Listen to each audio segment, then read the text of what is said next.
Captain Sam Miller stood on the bridge of the United Earth ship Vanguard and watched the stars drift by on the main screen. The ship moved through the quiet region between two star systems. Everything seemed normal on this patrol mission. "Captain, we're getting something strange," said Lieutenant Karen Foster from her station. She turned in her chair to face him. "It's a signal, but not like anything in our database." Sam walked over to her console. The screen showed wavy lines jumping up and down. "Can you clean it up?" Karen's fingers moved fast over her keyboard. "Working on it. The signal is weak, coming from far away." She bit her lip as she worked. "Wait, I think there's a pattern here." The bridge crew watched as Karen worked. First Officer Tommy Chen stood next to the captain. "Could be a malfunction from a mining ship," he suggested. Karen shook her head. "No, this is definitely a message. Give me another minute." She adjusted more settings. Suddenly, the jumbled sounds became clearer. Strange voices filled the bridge, speaking in a language none of them knew. "Run it through the translator," Sam ordered. The computer worked for several seconds. Then a robotic voice spoke. "Any civilization hearing this, we beg for aid. The Korthax swarm approaches. Our shields failing. Children aboard. Please, anyone, help us." The bridge went silent. Sam felt his jaw tighten. A distress call. "From aliens. Location?" he asked.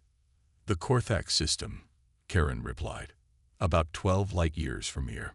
Tommy whistled. "That's Zephyran space. They're peaceful traders. Never caused anyone trouble." Sam had heard of the Zephyrans, tall, thin creatures with blue skin who traveled the galaxy selling rare minerals. They avoided fights and ran from danger. But the Korthax were different. They were known for attacking weaker species and taking their resources. "How old is this signal?" Sam asked. "Based on the distance, about 3 days," Karen said. "They might still be alive." The weapons officer, Jake Brooks, spoke up. "Captain, the Korthax are dangerous. They travel in swarms of hundreds, maybe thousands of ships. We're just one vessel." Sam knew Jake was right. The Vanguard was a good ship with a strong crew, but they couldn't fight a Korthax swarm alone. Still, someone out there needed help. Children were in danger. "Send the signal to Earth Command," Sam ordered. "Priority 1. Tell them we have a civilian distress call from the Zephyrans. They're under attack by the Korthax." "Yes, sir," Karen said, already typing. Sam turned to his crew. "I know what you're thinking. We're just one ship. But Earth has a reputation out here. They call us Deathworlders because our planet is tough. High gravity, dangerous animals, extreme weather. We grew up in conditions that would kill most aliens." He paused, looking at each face. "That means we're stronger, faster, and tougher than most species. When someone calls for help, we answer. That's what makes us human." Tommy nodded. "The crew's with you, Captain. What are your orders?" "Set course for the Korthax system," Sam said. "Maximum speed. Karen, keep monitoring that signal. Let me know if anything changes." As the ship turned and jumped to faster than light speed, Sam thought about what they might find. The Zephyrans were peaceful people who just wanted to trade and explore. They didn't deserve to be hunted by the Korthax. "Captain," Karen called out. "Earth Command is responding. Admiral Harris wants to speak with you." Sam went to his ready room and activated the secure channel. Admiral John Harris appeared on the screen, his gray hair and stern face showing years of service. "Captain Miller, I've reviewed your report. This is the first time an alien species has sent us a direct request for help. How certain are you about the translation?" "Very certain, Admiral. They're desperate. They mentioned children aboard their ship." The Admiral's face hardened. "I'm calling an emergency meeting of the Defense Council. If we do this, we do it right. Stand by for further orders, Captain. And Sam, good work spotting this." The screen went dark. Sam returned to the bridge where his crew waited. They all looked ready for whatever came next. The stars streaked by as the vanguard raced toward the Korthax system. Somewhere out there, the Zephyrins were waiting, hoping someone had heard their call. They had, and humanity was coming. Admiral John Harris walked into the Defense Council chamber on Earth. Around the large table sat the most important military leaders from across human space. The holographic displays showed star maps and fleet positions. Everyone looked serious. "Thank you all for coming so quickly," John said as he took his seat. "We have a situation." He pressed a button, and the alien distress signal played through the room. The translated words echoed. "Any civilization hearing this, we beg for aid. The Korthax swarm approaches." General Amy Price leaned forward. "This is real. Aliens asking us for help." Captain Miller confirmed it. John replied, "The Zephyrins are under attack in the Korthax system. They have children on board." Commander Lisa Park stood up. Her red hair caught the light as she moved to the main display. "I've met Zephyrin traders before. They're good people. They sell minerals and technology, always fair in their deals. They've never shown any aggression toward humans." "That doesn't mean we should risk our ships," said Admiral Carl Newman from the Mars colony. "The Korthax are dangerous. They destroyed 3 mining stations last year." Lisa turned to face him. "And what did we do about it?" "Nothing. Because those stations belong to species we barely knew." She looked around the room. "This is different. The Zephyrins asked for our help directly. They trust us." John watched the debate carefully. He knew Lisa was right, but Carl had valid concerns too. "How many ships would we need?" asked General Frank Torres from the Europa base. The tactical computer ran calculations. "To fight a Korthax swarm, we'd need at least 50 warships," the AI reported. "Recommendation: 100 ships for optimal success rate." 100 ships? Carl shook his head. "That's a third of our entire fleet." Lisa walked back to the table. "Think about what this means. For decades, other species have called us Deathworlders. They fear us because we come from a planet that would kill them in minutes. Our gravity is 3 times stronger than most worlds. Our weather is extreme. We have predators that hunt in packs." She paused, letting her words sink in. "But we're not just warriors. We're protectors. This is our chance to show the galaxy who we really are." "She's right," said Commander Bob Jackson from the asteroid belt stations. "My grandfather used to say that strength means nothing if you don't use it to help others." John nodded. Throughout human history, people had answered calls for help. It was part of their nature.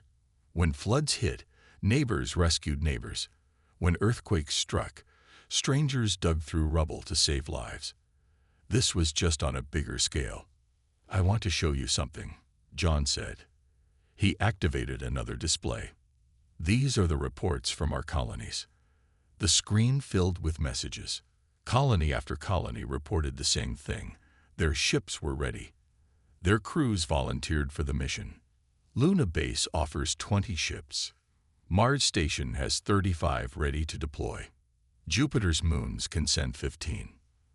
The asteroid miners volunteer their entire defense fleet. Lisa smiled. They didn't wait for orders. As soon as they heard about the distress call, they started preparing.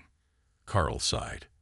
"I still think it's risky, but I see I'm outnumbered. If we're doing this, we do it right." John stood. "Then it's decided.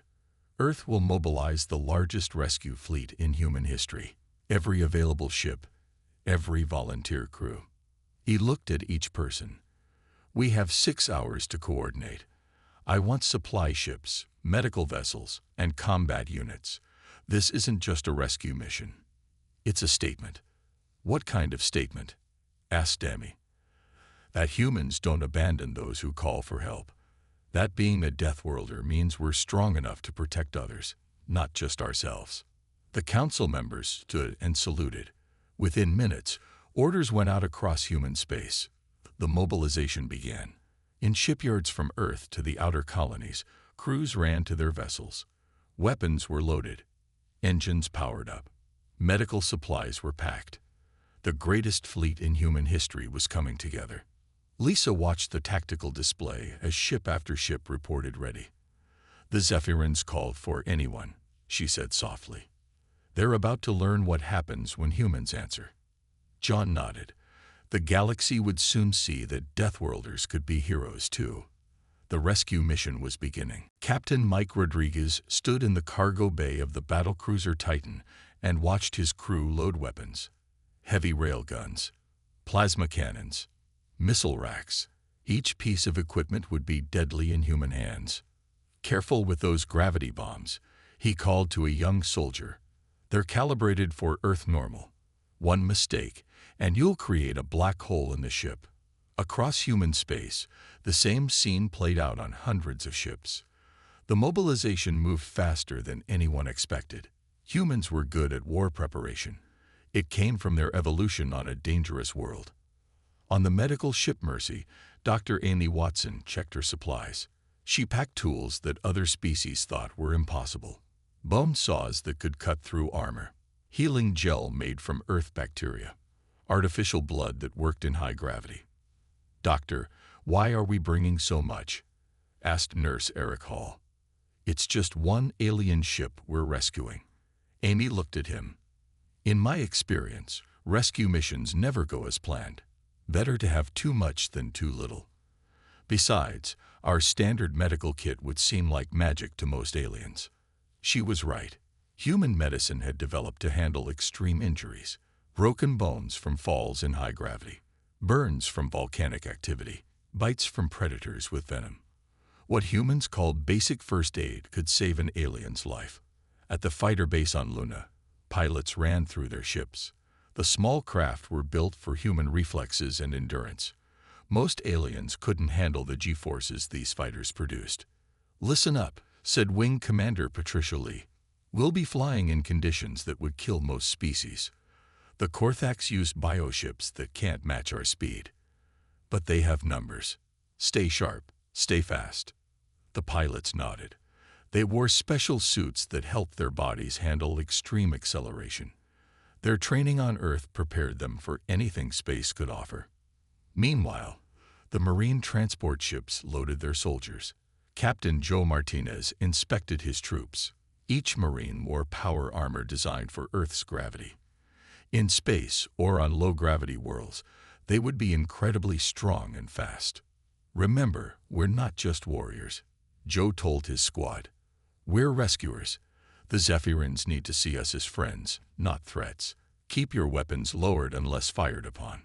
Private Nancy Kim raised her hand. "Sir, what if the Zephyrins are scared of us? I heard they're fragile compared to humans." "Then we move slowly and speak softly," Joe replied. "We're Deathworlders, but we control our strength. That's what makes us human." On Earth, factories worked around the clock. They produced ammunition, food, medical supplies, and repair parts. Workers volunteered for extra shifts. Everyone wanted to help. In the command center, Admiral Harris watched the fleet gather. 300 ships reported ready. More were coming. It was the largest human fleet ever assembled.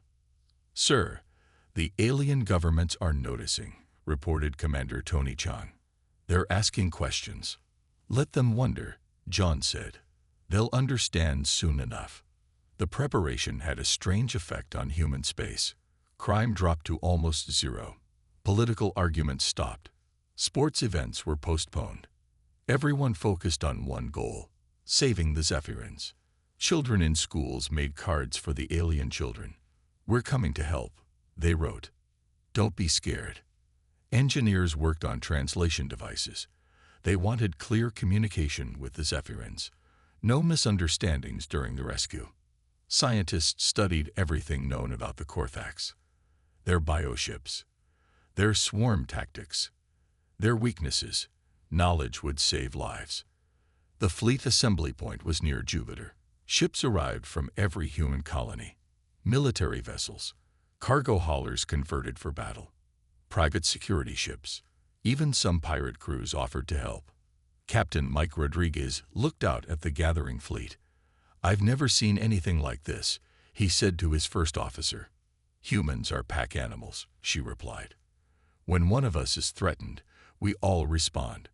Now we're extending that to other species. The preparation continued. In 6 hours, the fleet would leave for the Korthax system. 300 ships, 50,000 humans, all ready to risk their lives for strangers who called for help. The galaxy had named them Deathworlders. Now they would see what that really meant. Not just strength, but the will to use it for good.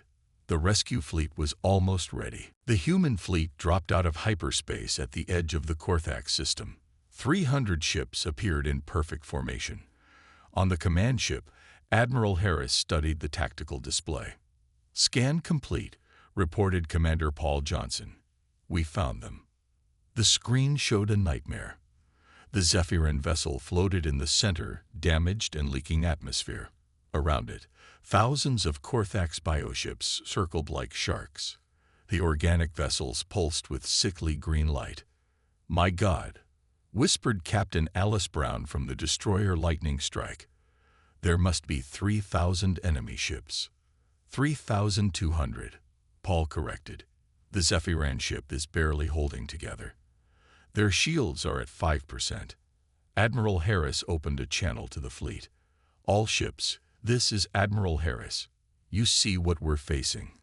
The Korthax outnumber us 10-1, but we didn't come this far to turn back. On the battlecruiser Titan, Captain Mike Rodriguez gripped his command chair. Battle stations. Weapons hot. The same order echoed through every human ship. Crews moved with practiced efficiency. They had trained for this moment their entire careers. Admiral, we're receiving a transmission, said Communications Officer Betty Lane. The screen flickered. A Zephyrin appeared, tall, thin, with blue skin and large eyes. The alien looked exhausted and frightened. Unknown vessels, the Zephyrin said. Please identify. We are peaceful traders. We have children aboard. Our defenses are failing. John leaned forward. This is Admiral John Harris of the United Earth Fleet. We received your distress call. We're here to help. The Zephyran's eyes widened. Confusion crossed its face. Humans, the Deathworlders. You came to help us. All of us, John confirmed. 300 ships. Now tell us your situation. Our engines are dead. Life support failing. The Korthax want our ship's rare minerals. They'd been attacking for 5 days. The Zephyran paused. Why would Deathworlders risk themselves for us? John smiled grimly. Because that's what humans do. We protect those who need help. Can you hold out a little longer? Before the Zephyrin could answer, alarms blared. The Korthax swarm had noticed the human fleet. The bioships turned, moving like a single organism. Here they come, Paul announced. Korthax ships approaching from 3 directions. The first wave hit hard. Green energy beams lashed out from the bioships. The human vessel's shields held, but barely. Return fire, John ordered. Human weapons roared to life. Rail guns sent metal projectiles at incredible speeds. Plasma cannons burned through space. Missiles found their targets. Dozens of Korthax ships exploded, but more kept coming. The bioships seemed endless. Captain Dan White of the Vanguard Group pushed forward, punched through their line. We need to reach the Zephyrins. His ship, the Spearpoint, led 12 others into the swarm. The battle became chaos. Ships twisted and turned, firing in all directions. The humans fought with coordination the Korthax couldn't match. On the carrier Independence, fighter pilot Katie Ross launched with her squadron. Remember your training. These bioships can't handle our speed. The human fighters danced through space. They pulled maneuvers that would crush most aliens. The high-gravity training on Earth paid off. Commander Beth Taylor led her corvettes in a flanking move. Cut through their formation. Make a path for the rescue ships. The small, fast ships wove between the larger bioships. Their precision strikes confused the Korthax swarm. Back on the command ship, Paul tracked the battle. We're making progress, but taking damage. The destroyer Thunderbolt reports hull breaches. The cruiser Storm's shields are down to 30%. John studied the display. The humans were better fighters, but the numbers were against them. For every bioship destroyed, 3 more appeared. "Admiral," Betty called out, "I'm reading massive energy signatures. More Korthax ships incoming." The screen updated. Another 1,000 bioships approached from deep space. "They called for reinforcements," Paul said grimly. John stood straight. They had come to save the Zephyrins. They wouldn't fail now. "Signal the fleet. We hold our ground. No retreat." The battle for the Korthax system had begun. The Deathworlders would show the galaxy their true nature. Admiral Harris watched the battle rage around the Zephyrin ship. The human fleet fought hard, but the Korthax kept coming. Green energy beams crossed with human plasma fire. Ships exploded on both sides. "Form assault pattern Delta," John ordered. "We need to break through to the Zephyrins." Captain Dan White pushed his ship forward. The Spearpoint led 15 destroyers straight at the enemy line. Their rail guns fired continuously, punching holes in the bioship formation. "Keep pushing," Dan told his crew. "We're almost through." Behind them, Captain Mike Rodriguez brought the Titan into position. The battlecruiser's main guns charged. "Fire everything," he commanded. The Titan unleashed its full power. Massive plasma beams cut through space. Gravity bombs detonated, creating small black holes that pulled bioships apart. Missile swarms found their targets. Meanwhile, Commander Beth Taylor executed her plan. Her Corvette squadron split into small groups. They attacked from multiple angles, confusing the Korthax swarm. "They can't track us all," she said over the comm. "Keep them turning." The tactic worked. The bioships collided with each other, trying to chase the fast human vessels. Their formation broke apart. In space, fighter pilot Katie Ross pulled her craft through a tight spiral. 3 bioships chased her. She waited until the last second, then fired her afterburners. Her fighter shot upward at 12 Gs. The bioships couldn't match the maneuver. They crashed into each other in a ball of green fire. "That's how Earthborn pilots fly," Katie said with satisfaction. On the medical ship Mercy, Dr. Amy Watson prepared for casualties. "Get ready," she told her team. "We'll have wounded coming in soon." The first rescue shuttles reached the Zephyrin vessel. Captain Joe Martinez led his Marines through the airlock. The aliens inside stared in shock at the armored humans. "We're here to help," Joe said through his translator. "Where are your wounded?" A Zephyrin officer pointed down a corridor. "The medical bay. But our doctors say there's nothing more they can do." Joe smiled grimly. "Our doctors have different methods. Lead the way." The Marines moved through the ship. They found Zephyrin children huddled in emergency shelters. Adults lay injured from the attacks. The aliens seemed fragile compared to humans, with thin bones and delicate features. "Get them to our ships," Joe ordered. "Carefully. They're not built like us." Private Nancy Kim gently lifted a Zephyrin child. In Earth gravity, the child would weigh 60 pounds. Here, in the lighter alien ship, she felt like nothing. "You're safe now," Nancy whispered. The child's large eyes stared at her armor in wonder. Back in space, the battle intensified. The Korthax reinforcements arrived, adding another 1,000 ships to the swarm. But something strange happened. The bioships slowed their attacks. "Admiral, I'm detecting communication between the Korthax vessels," reported Paul Johnson. "They seem confused." John understood. The Korthax had never faced resistance like this. They picked on weaker species. They weren't prepared for humans who fought harder when outnumbered. "Press the advantage," John ordered. "All ships, increase aggression." The human fleet responded. Ships that had been defending now attacked. Damaged vessels kept fighting. Crews pushed their engines beyond safe limits. Captain Alice Brown's destroyer Lightning Strike had lost half its weapons. She didn't retreat. "Ram them if we have to," she told her crew. "We're not leaving those civilians behind." The Zephyran commander watched from his damaged rage. His translator struggled with human combat chatter. Terms like danger close and weapons free meant nothing to his peaceful species. But he understood one thing. These Deathworlders were winning. Against impossible odds, they were saving his people. "Why?" he asked over the comm. "Why risk so much for strangers?" Admiral Harris answered without hesitation. "Because we can. Because it's right. Because when someone calls for help, humans answer." The evacuation continued. Shuttle after shuttle brought Zephyrins to human ships. Marines carried the wounded. Doctors treated injuries. Engineers shared oxygen from their own supplies. The battle turned. The Korthax swarm, faced with humans who wouldn't give up, began to pull back. They had expected easy prey. They found protectors instead. The Korthax made their biggest push yet. 2,000 bioships formed a massive wave, heading straight for the human fleet. Their weapons charged with deadly green energy. "All ships, defensive formation," Admiral Harris commanded. "This is their last attempt to break us." Captain Joe Martinez and his Marines were still evacuating Zephyrins when the attack hit. The alien ship shook violently. Walls cracked.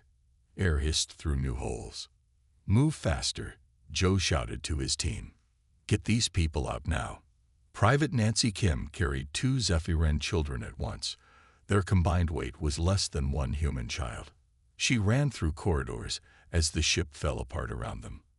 Outside, the battle reached its peak. Captain Mike Rodriguez pushed the Titan between the Zephyrin ship and the incoming swarm. "All weapons, continuous fire," he ordered. "Don't let them through." The battlecruiser became a wall of death. Its guns never stopped firing. Plasma beams cut through bioships. Missiles exploded in green fireballs. But the Korthax kept coming. 3 bioships broke through and headed for a human medical vessel. Pilot Katie Ross saw them coming. "Not happening," she muttered, pushing her fighter to its limits. She flew straight at the bioships, firing everything. Her missiles took out one. Her guns damaged another. The third kept coming. Katie made a choice. She aimed her fighter at the bioship's center and ejected at the last second. Her fighter became a missile, destroying the threat. "Pilot down," came the call. "Recovery shuttle launching."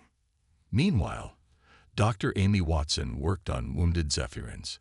Their biology was different, but pain was universal. She used techniques that seemed impossible to the alien doctors. "How are you doing this?" asked a Zephyrin medic. "Our scanners say these injuries are fatal." Amy didn't look up from her work. Human medicine evolved on a death world. We learned to fix things others call impossible. She saved 12 Zephyrins that hour. Each one looked at her like she was performing miracles. The Korthax attack began to falter. They had thrown everything at the humans and failed. For the first time in their history, they faced a stronger predator. Captain Dan White noticed it first.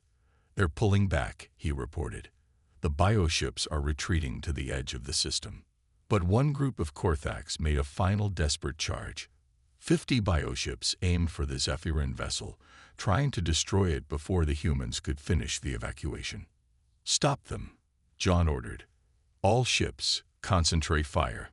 The human fleet responded as one. Every weapon turned toward the charging bioships. The space between filled with death. Commander Beth Taylor led her corvettes in a suicide run. They placed themselves between the bioships and their target. "For the civilians," she said simply. The corvettes took hit after hit. Their shields failed. Hull breaches opened. But they held the line. Behind them, the last shuttles evacuated the Zephyrins. Marines carried wounded aliens who weighed almost nothing in their arms. Engineers shared their oxygen masks with Zephyrin children. The final 50 Korthax ships died in space. Not one reached the Zephyrin vessel. "Evacuation complete," Joe reported. "All civilians secured." The remaining Korthax fled the system. They had learned a lesson about humans. The Deathworlders weren't just warriors. They were protectors who would die for strangers. On the command ship, the Zephyran commander stood before Admiral Harris. Tears ran down his blue face. "We called for anyone," he said, his voice shaking. "We never dreamed the Deathworlders would answer. You lost ships saving us. Your people died for ours." John put a hand on the alien's thin shoulder, carefully controlling his strength. "That's what humans do. We protect those who need help." "But why? We're nothing to you. We're weak compared to your species." "Strength without compassion is just violence," John replied. "Being strong means we have a responsibility to protect others." The Zephyran commander bowed deeply. "The galaxy will know of this. The Deathworlders are heroes." Around them, the human fleet regrouped. They had won, but at a cost. Several ships were damaged. Brave crews had died, but they had saved every Zephyran life. The rescue was complete. The Korthax regrouped at the edge of the system. Their bioships pulsed with angry red light. They had never retreated before. They had never faced humans before. "Admiral, we're detecting massive energy buildup," Paul Johnson reported. "They're preparing something big." Captain Bill Anderson on the research vessel Discovery studied his scanners. He noticed something strange about the Korthax bioships. "Wait," he said, analyzing the data. "Their ships use a hive mind frequency. Look at these wavelengths." His science officer, Dr. Nena Cole, leaned over his shoulder. 17.3 kilohertz. Their entire fleet communicates on this single frequency. Bill's eyes widened. "What happens if we disrupt it?" Nina ran quick calculations. In theory, it would confuse their coordination. They might even turn on each other. "Get this to the Admiral. Now." On the command ship, John received the data. "A weakness. Finally. Can we generate that frequency?" he asked his engineers. "Give us 5 minutes," they replied. While the engineers worked, the human fleet prepared for the final assault. Ships formed new battle groups. Damaged vessels moved to the center for protection. Commander Steve Murphy coordinated the counterattack. "When we jam their signal, hit them with everything. Don't give them time to adapt." The Korthax began their charge. 3,000 bioships moved as one massive organism, their weapons glowing with deadly energy. "Frequency generator ready," reported the engineer. "On my mark," John said, watching the distance close. Wait. Now." The human ships broadcast the disruption frequency. The effect was immediate. Korthax bioships started firing randomly. Some shot at empty space. Others attacked their own swarm. "Attack pattern Alpha," John ordered. "All ships, engage." The human fleet struck like a hammer. They moved in perfect coordination, something they had learned as pack hunters on Earth. Each ship covered others. Fighters protected larger vessels. Cruisers shielded medical ships. Captain Dan White led the charge. "Remember, we fight as one. No ship stands alone." The battle became a dance of death and protection. When the destroyer Thunderbolt lost its engines, 3 ships immediately moved to defend it. When fighters ran out of ammunition, larger ships cleared paths for them to retreat and rearm. Captain Alice Brown noticed a pattern. They're trying to reform their hive mind. Target any ship that's not affected by the jamming. The humans adapted instantly. They identified bioships that seemed organized and destroyed them first. Without leaders, the Korthax swarm fell into complete chaos. On the carrier Independence, damaged fighters landed for emergency repairs. Crews worked at inhuman speeds, fixing ships in minutes instead of hours. "Get them back out there," ordered the deck chief. "Our people need us." The Zephyran commander watched from the medical ship. He transmitted to his people, "See how they fight. Not as individuals, but as one species. This is why they're called Deathworlders." Dr. Amy Watson, still treating wounded, heard the transmission. "We're not Deathworlders because we're violent," she told the Zephyran patient. "We're Deathworlders because we survived together. On Earth, lone humans died. Groups lived." The battle turned into a rout. Korthax bioships fled in all directions. Some crashed into asteroids. Others fired on their own retreating forces. The mighty swarm that had terrorized the sector for decades was broken. Commander Beth Taylor, her corvette damaged but flying, pursued fleeing bioships. No mercy for those who attack civilians, she declared. But Admiral Harris had other ideas. Let them run, he ordered. They'll spread the word. The galaxy needs to know that humans protect the innocent. Within an hour, the last Korthax ship fled the system. The human fleet stood victorious, ships bearing scars of battle. Crews exhausted but proud. Signal all ships, John commanded. Well done. Today, we showed the galaxy who we really are. The Zephyrans were saved. The Korthax were defeated.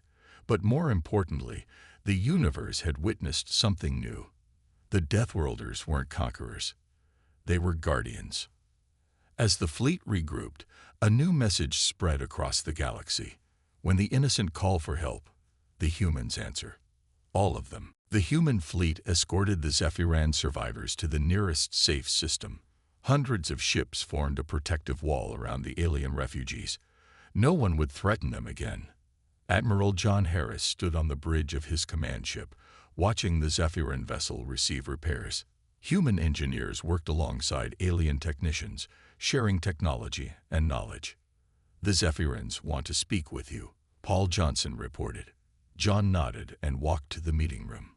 Inside, the Zephyran commander waited with several of his officers. They all bowed deeply when John entered. Admiral Harris, the commander began, his voice filled with emotion. We owe you everything. Our children live because of your courage. We did what was right, John replied simply. The Zephyran shook his head. No, you did what others couldn't. We sent our distress call to the entire galaxy. Only humans answered. Ambassador Chris Baker entered the room. The veteran diplomat had arrived to establish formal relations. The Zephyran High Council wishes to sign a mutual protection treaty with Earth, he announced. The commander stepped forward. We want the galaxy to know that humans are our protectors. Your actions have changed everything. Outside, Captain Emma Wilson supervised repairs to the Zephyran ship. Her engineering teams used human techniques that amazed the aliens. How do you work so fast? Asked a Zephyran engineer. Emma smiled. On Earth, slow repairs meant death. Predators didn't wait. Storms didn't pause. We learned to fix things quickly or die. Across the fleet, similar exchanges happened. Human doctors taught Zephyran medics. Pilots shared flight techniques. Marines showed defense strategies. Dr. Amy Watson worked with Zephyran physicians. Your people call us Deathworlders like it's something fearsome, she said. But we became strong to survive together, not to conquer others.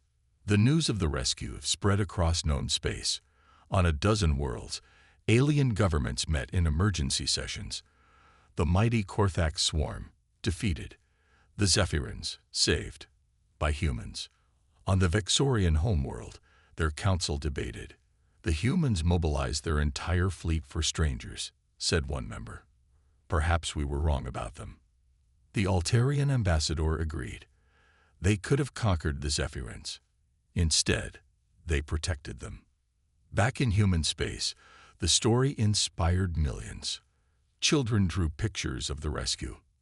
Adults volunteered for fleet service. The rescue had united humanity like nothing before. Captain Sam Miller, whose ship first received the distress call, got a special visitor.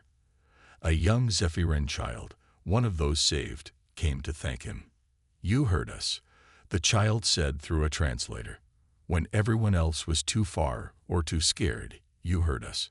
Sam knelt to meet the child's eyes. That's what humans do. We help. The formal ceremony took place on Earth. Representatives from 40 species attended. The Zephyran commander spoke to the assembled crowd. For generations, the galaxy feared the Deathworlders, he said. We saw your strength and thought only of conquest. We were wrong. He paused, looking at the human officials.